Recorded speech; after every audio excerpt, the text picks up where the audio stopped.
How to enable Chrome Profile Selector on startup. This tutorial shows you how to display profile selection every time you open Google Chrome on Windows 11. First, launch the Chrome browser application on your Windows 11 computer. Next, the browser homepage will appear with your default profile loaded. Following that, click on the three dots icon at the top right corner of the window. Now, select Settings from the drop-down menu that appears. Moving forward, you'll be taken to the Chrome settings page. Afterwards, look for the You and Google section on the left sidebar.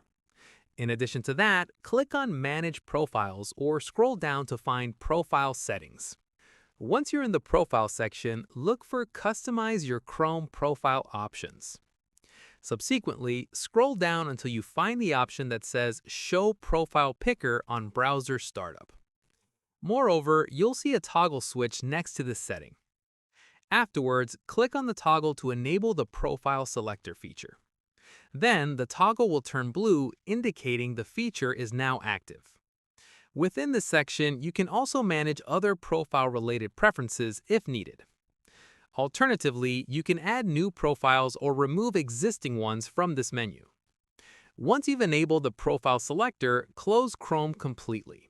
Then, reopen Chrome to test if the Profile Picker appears.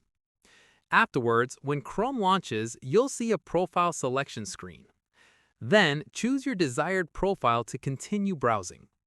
Moreover, this Profile Picker will now appear every time you start Chrome on your Windows 11 PC. Afterwards, you can quickly switch between different profiles for work, personal, or other uses.